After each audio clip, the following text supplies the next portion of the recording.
Welcome to the Online Success Journey podcast, your opportunity to discover and learn from entrepreneurs like yourself. This is not your typical podcast, but a place where you can get the real story and find out how real people encounter speed bumps and detours, but journey through to find success. Now here's your host for the Online Success Journey podcast, Patience. Welcome to the Online Success Journey podcast. This is episode 397. Make sure you click to subscribe right now so you'll never miss a journey. I post one episode each week and each guest has a fascinating story to tell. Joining us today is Russell Harvey. Russell is the Resilience Coach, a dynamic and engaging leadership coach and a facilitator, public speaker, managing director, podcaster, and radio host. Hello, Russell. Hello, Patience. Thank you very much for having me. It's funny listening to that. I'm like, dynamic and engaging. I always immediately have to go, oh, golly, right, I've got to be dynamic and engaging. What on earth is that? How do I do that? Yes, I do try. Wow. Yes, you are. No, well, thanks for asking me. I'm looking forward to our chat. Me too. My audience are excited to hear your story. Just start by telling us one thing we are going to learn from you today.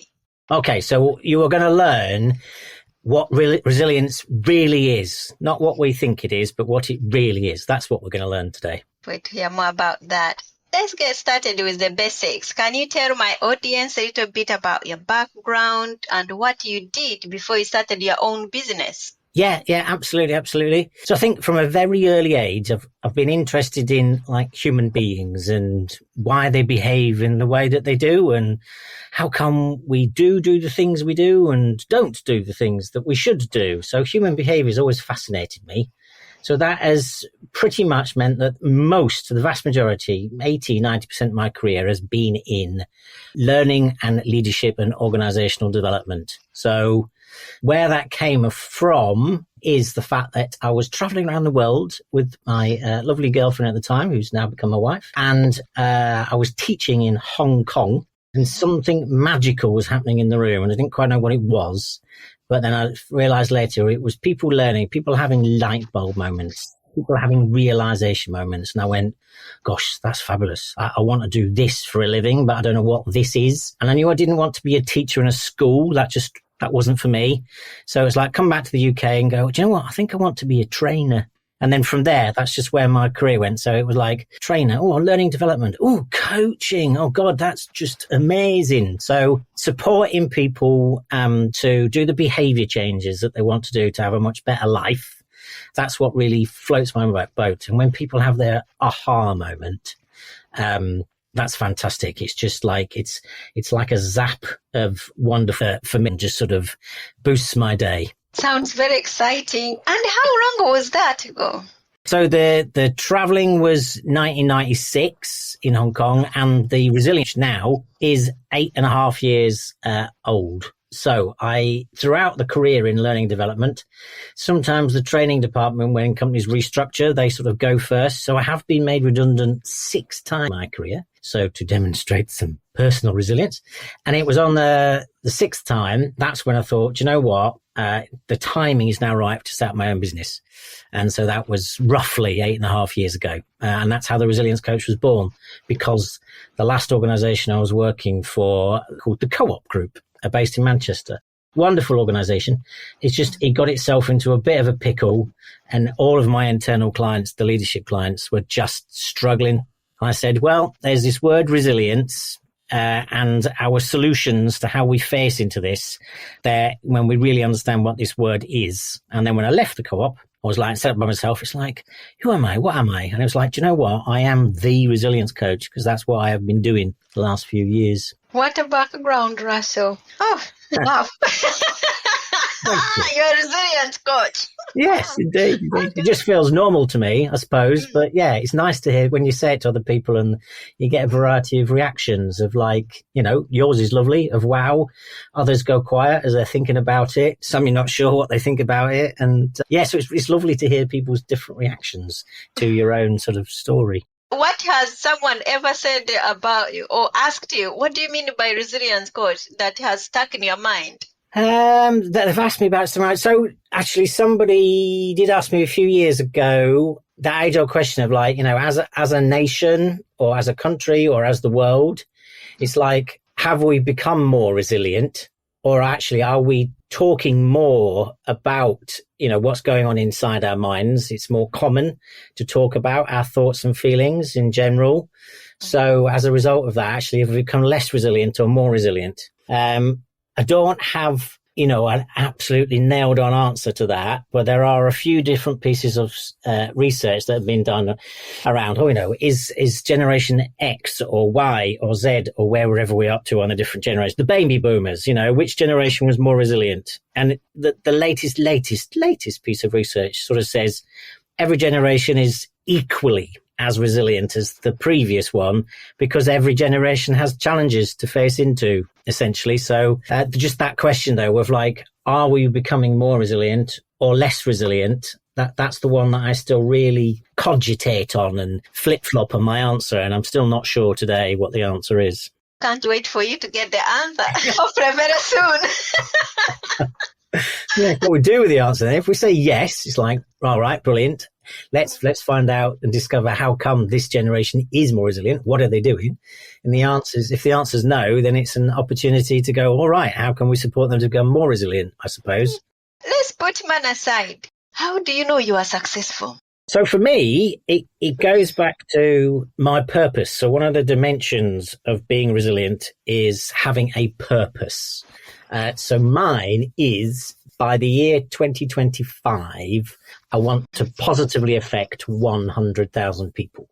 And right now I'm up to 43,712-ish. So to answer your question about how to know I'm being successful is when that number keeps increasing as it goes up to 43, 44, 45, when people give us feedback or let me know that's an experience that they've had with me as a client, they've gone, yeah, absolutely, you've positively affected me, Russell. I feel more resilient. I feel like I am thriving more than just surviving and coping. And I know I've got much better ways to face into my challenges. That's ultimately how I know I'm being successful. But the other way I know I'm being successful is essentially when a friend or a family member, just gives you a look of love. That's showing success as well to me. That's good. Tell my audience about the magic moment, the day it suddenly all went right for you. Whoa, the magic moment, it all went right for me. So I suppose it would have been first proper paying clients for the Resilience Coach, essentially. First proper paying coaching client. We literally, the invoice came in and got paid, and the client themselves were giving us feedback around would achieve their outcomes. That was it really, to go, it's all been worth it. It works. Everything that I've tried to do and intended to do, and my measures for it in my head were, it's running a business, so there has to be some commerciality to it. But actually, you want someone to say, no, your coaching has had an impact, and, here's the money, essentially. That's when it all felt as though it was worth it. Well, how long did it take you to get your first paid client? First client, so from setup, it was about 8 months, essentially. So, from setting it up, and it was 8 months. There were some other bits and pieces I was doing around facilitation, so running leadership development programs. But it was, I've done lots and lots of coaching in the corporate sector. But yeah, it was 8 months, essentially, roughly from when I set it up. What have you learned from business as a whole? It's about trust, really. It's about networking and trust. That's what business is about. And, really good, useful, worthwhile networking. An awful lot of the time when we say this word networking, some people sort of see it as a sort of this Americanized thing, which it isn't. So when networking works really well, you find your tribe. You find the people that you can really rely on, who genuinely are interested in just supporting you as a human, and also supporting your business by, referring clients or talking about you or promoting you without expecting anything in return. So I've done an awful lot of networking in my lifetime. I've had to kiss a lot of frogs, essentially, to, just go, are these people going to do what they say they're going to do? And thankfully, I've got to the stage where I have 3 or 4 different sort of networking groups that are all in like my tribe. That are a great support network. And the other dimensions of being resilient is having a really great support network. So that's what I've learned in business. Find your tribe who you can genuinely trust, who are really there for you. And the pandemic showed those that I could and couldn't rely on, essentially. Those that really went through to their value system and those that didn't, essentially. That was interesting. What did it teach you? What did it teach me? Which is brilliant, fantastic. I think it just taught me better that in the initial stages of getting to know people, I've got sort of more clues about whether I can or can't trust these people, whether they are going to become part of my tribe and part of my network. You just get more signals, or I'm more attuned to the signals of like, oh, okay, these people are going to be maybe acquaintances rather than people that you can genuinely trust. Thank you for sharing. Can anyone be an entrepreneur, or are some people more cut out for it than others? So anybody can. And yes, all back to sort of different personality types and life experiences. Some people genuinely are more suited to it to others, because there's all sorts of, that's why it took me a while, I had to be made redundant 6 times. Before I was like, actually, the timing feels right for me to set up on my own and, understand actually what being an entrepreneur actually means. So it's thinking about genuinely understand actually what it takes to run your own business. And one of the many things I had to say to myself was, when I started my own business is, I describe myself as a coach and a facilitator, which is, about my, human skills and around coaching facilitation. But then I always had to say, no, actually, Russell, how you describe yourself, you need to add into that managing director. And actually, do you understand what that means to be a managing director of a business? And whilst it is a small business, you need to get yourself into that mindset to understand actually how much that's about a whole variety of things. Now, really simplistically, there's 3 buckets of things you need to think about to run a business. One of them is like anything and everything that you have to think about in terms of your processes and credit, and cash is king, and the finances and the money. You can't do everything for free. And there's everything then that's one bucket. Another bucket is everything that you need to think of about business development, sales, marketing, networking, social media, a strategy around that, podcasting, blogging, all of that, everything that you can think of about business development. And then it's also the third bucket, which I find and believe is the most important. And that's about the human that runs the business. So it's about the business owner. How much are you doing about your well-being, your personal resilience, your personal development, your reflections, your recuperation, your re-energizing yourself? So anybody can be an entrepreneur, but you've really got to sit down and understand everything that is included in running a business and how many of those things that you are naturally energized by. And are naturally enthused by, and how many of those things actually you're going, oh golly, doing these activities around the business, it de-energizes me. So how can I factor in that I delegate this to somebody else? And actually I need to factor that into my finances and my business of like, if I'm going to pay somebody else to do some of the social media, then I need to make sure that actually I've got enough of the financial income coming in to pay myself and pay somebody else. So anybody can do it. Some people, we often attribute that entrepreneurs, they find it easier to take risks or things like that. And you often sort of tell these stories have these stories told of like, oh yes, I made $1 million, I lost $1 million, I made $1 million, I lost $1 million. Mm-hmm. And yeah, I'm not entirely sure whether those are the best stories to be telling about what makes a good entrepreneur. If you could rerun the first year of your business, what would you definitely not do? What would I definitely not do? Procrastinate. I think that's what I would definitely not do. I spent a huge amount of time procrastinating. So if I could go back, I would be loads of activities I would think less about and just do them, essentially. I was thinking too much about the idea of just thinking, I've got to make it right. I'm going to make it perfect before I start.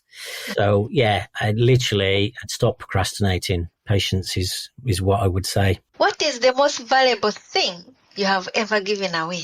Well, I do it all the time. It's me. It's my time. It's my skill set, my personality, essentially. That's unique to me, thankfully. So, yeah, I do that all the time. I do lots of things that are unpaid and do them on purpose because it's part of my value system. So giving of my time to others without expecting anything in return. And I do that on a weekly basis, if not possibly a daily basis. Thank you. What has contributed to your success as the resilience coach? So I suppose I think it's probably the depth and the breadth of experience and qualifications that I've got.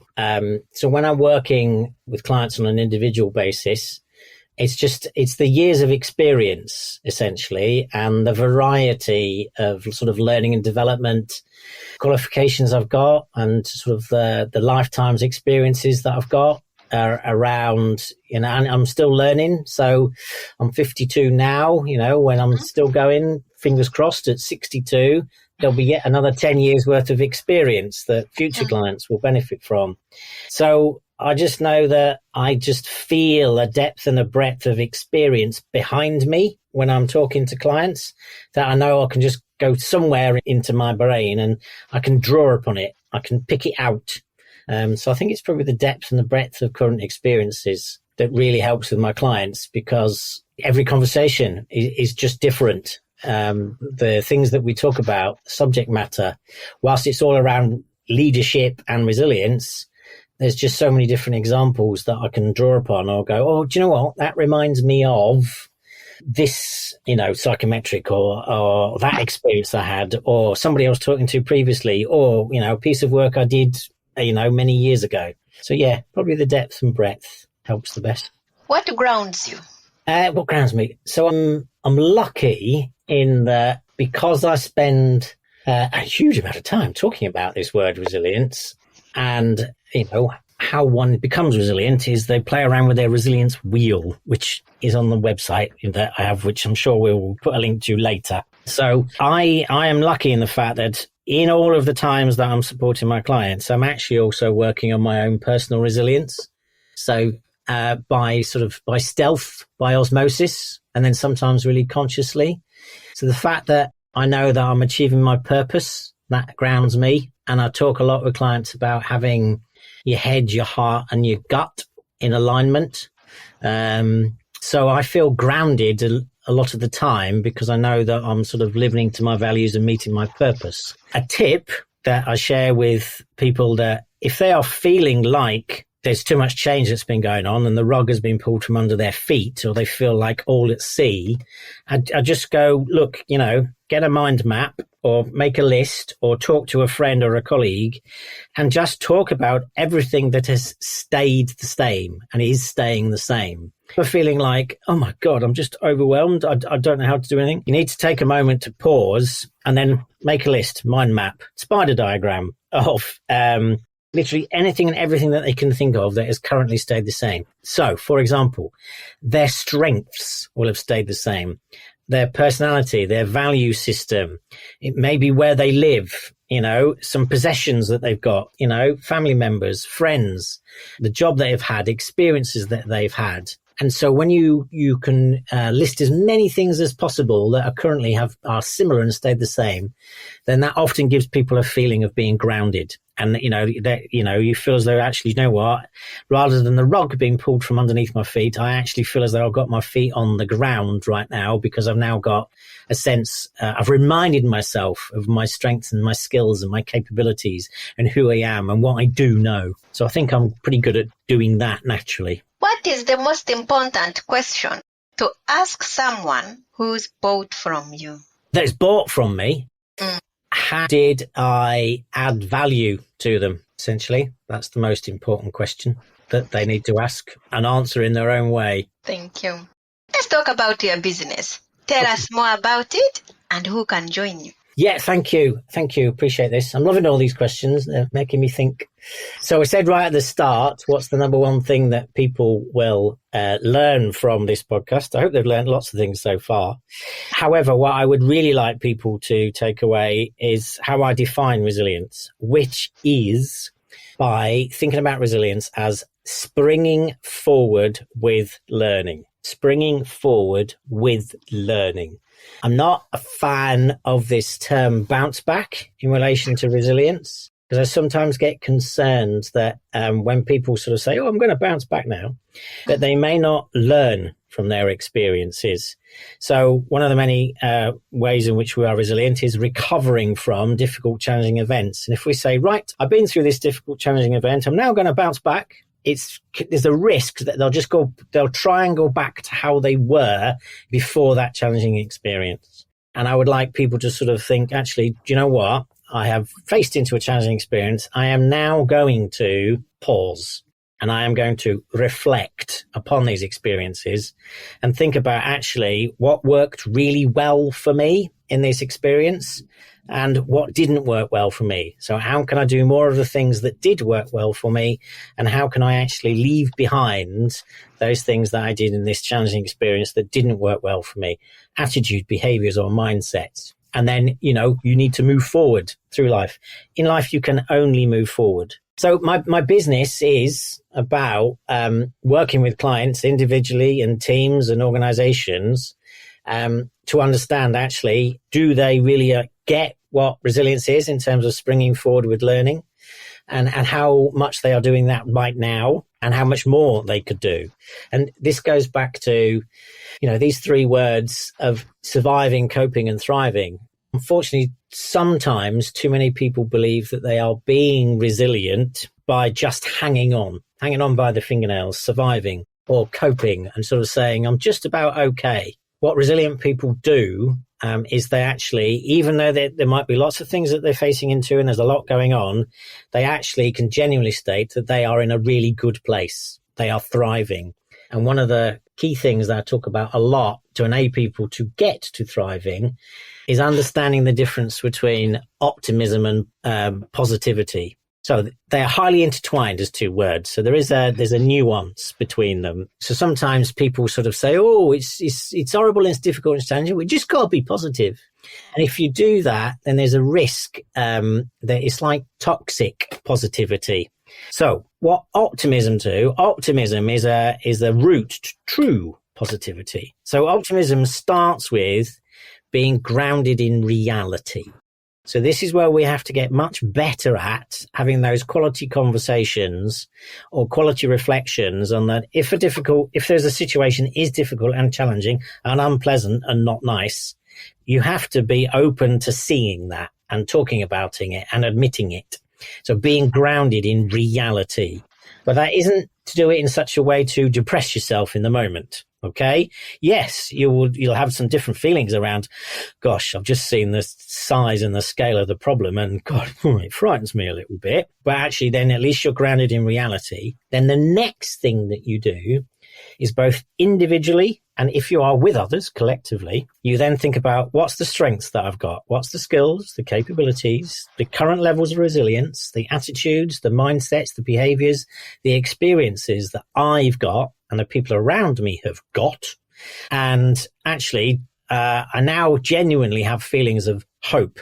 I've got to understand actually the reality of where we are, but I now have feelings of hope that with all of the strengths and skills and capabilities that I've got and others have got, I'm getting genuine feelings of hope that we'll be able to face into this challenge and come through the other side. And when you then have those feelings of hope, you feel positive. So that's why I sort of talk about optimism is the route to a truer positivity. And that's one of the many things that I work with on clients. It's asking an individual or a team or an organization of like, how optimistic are you? And, I get lots of blank stares many times when I ask that question. But then that means that there's a real opportunity for us to discuss it.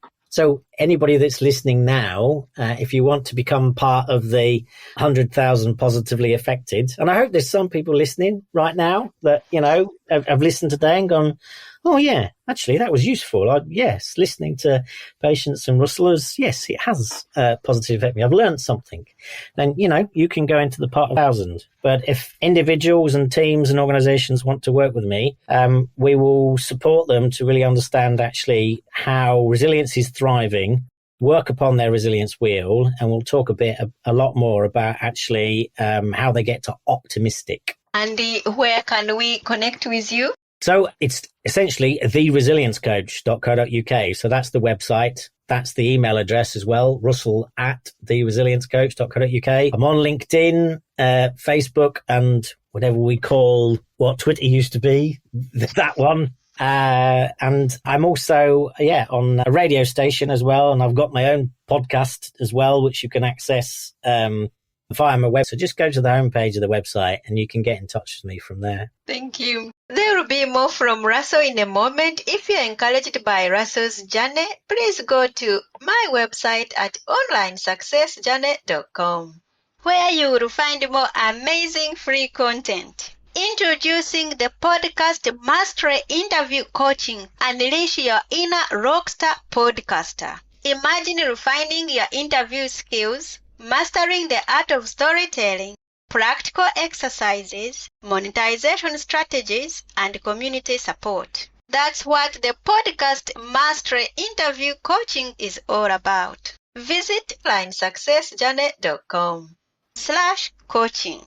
Let's turn your podcasting dreams into reality, one interview at a time. That's onlinesuccessjourney.com/coaching. Remember, it's not just about the mic. It's about making an impact. Join us on this exciting journey. Russell, I would love for you to share more with my audience if you're up for it. Yeah, of course, absolutely. Thank you.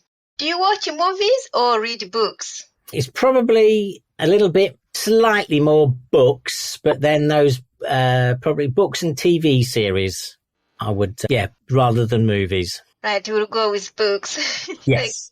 Tell us, what is your favorite book that has some relevance to being an entrepreneur? So one of my favorite characters is Jack Reacher, and the author of that is Lee Child. And the last 3 or 4 Jack Reacher books, Lee Child has written with his brother Andrew. So I don't know if you're familiar with it, but Jack Reacher is a military policeman, but then has now become what you would call a drifter in the United States. But his underlying attitude and mindset is just absolutely superb. And one of the phrases that he says a lot is very akin to optimism.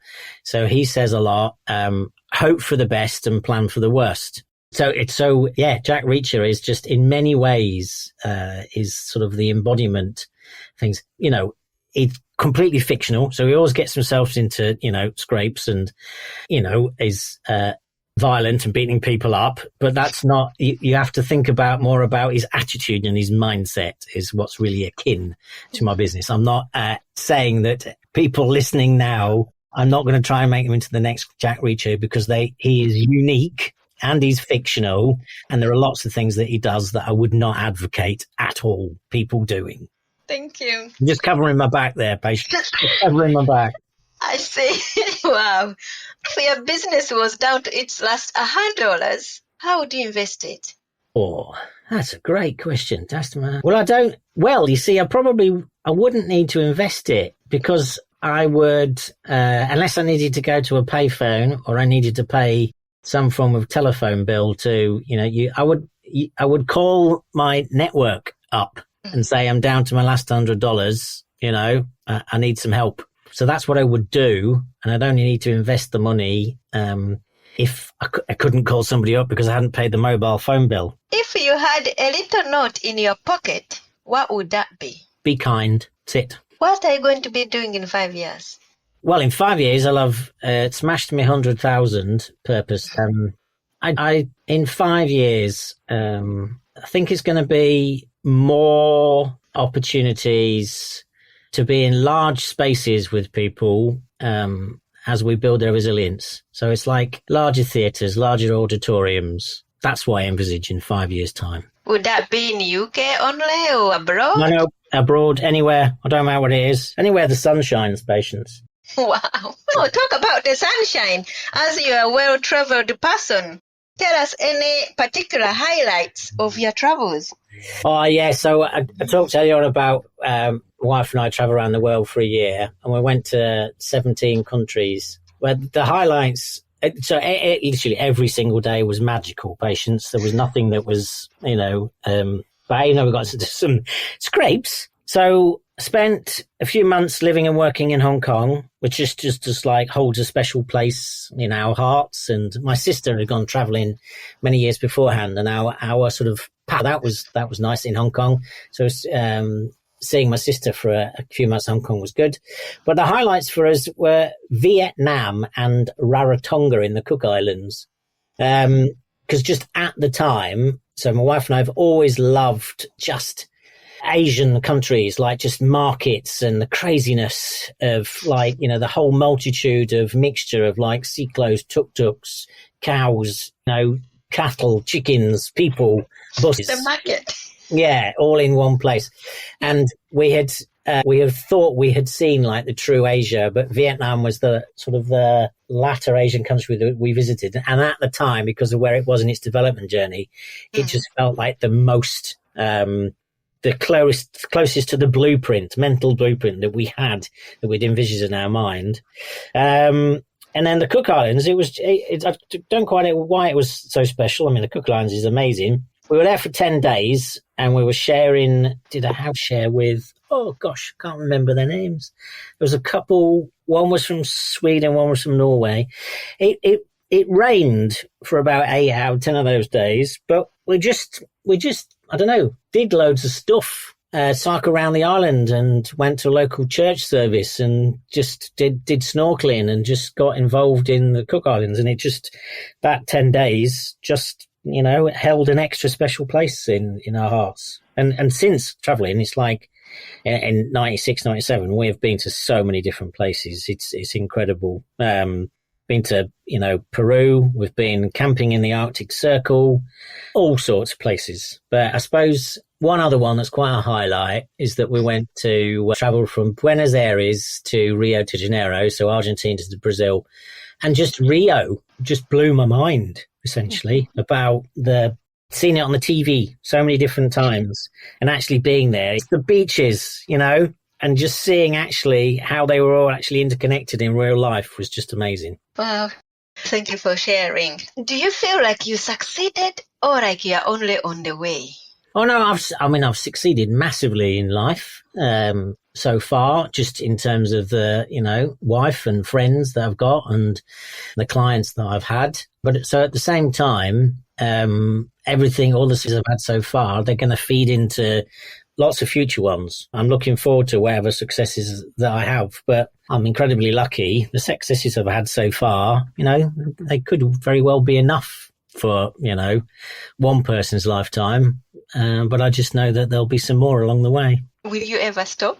Yeah, absolutely. In terms of practicality terms, there's some stage where one wants to retire, but I will still be me when I retire. I'll still be coaching, but it'll just be, people that you meet along the way in life, essentially.